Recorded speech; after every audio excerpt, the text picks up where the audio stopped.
Assalamualaikum warahmatullahi wabarakatuh.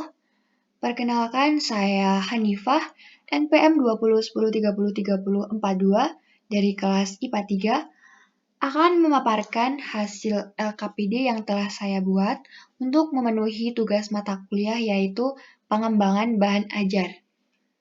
Nah, di sini saya akan memaparkan LKPD mengenai struktur dan fungsi jaringan tumbuhan. Untuk KI-nya, 3 memahami dan menerapkan pengetahuan faktual, konseptual, dan prosedural berdasarkan rasa ingin tahunya tentang ilmu pengetahuan, teknologi, seni, budaya terkait fenomena dan kejadian tampak mata.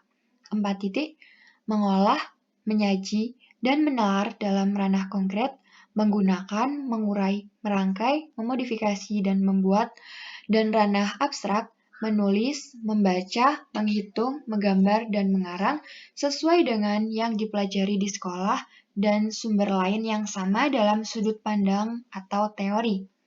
Untuk KD-nya 4.1 menjelaskan keterkaitan struktur jaringan tumbuhan dan fungsinya, serta berbagai pemanfaatannya dalam teknologi yang terilhami oleh struktur tersebut. 4.2 melakukan pengamatan terhadap struktur jaringan tumbuhan, serta menghasilkan ide teknologi sederhana yang terilhami oleh struktur tersebut. Untuk indikator pembelajaran, 4.1.1 membandingkan struktur penampang akar monokotil dan dikotil melalui pengamatan.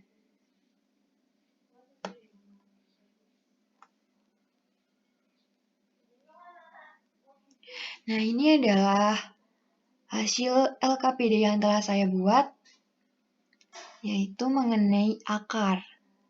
Ini untuk pertama, ditulis hari atau tanggal, kelas, kelompok, lalu nama anggota.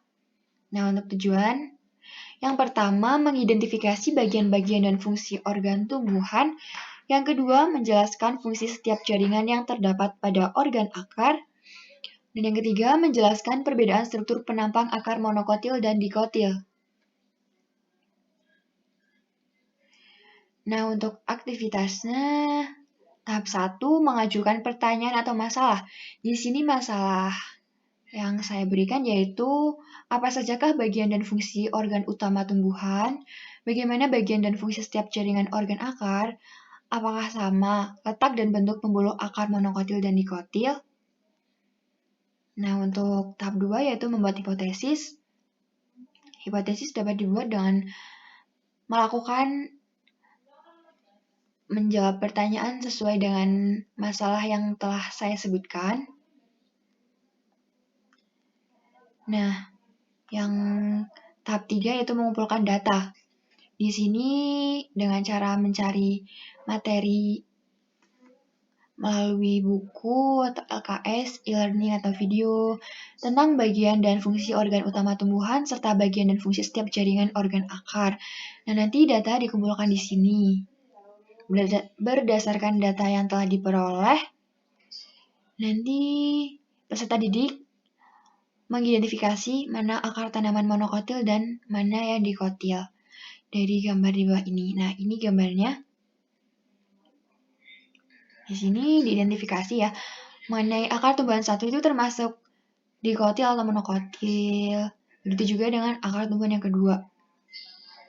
Nah, untuk yang B, mengenai fungsi jaringan organ tumbuhan.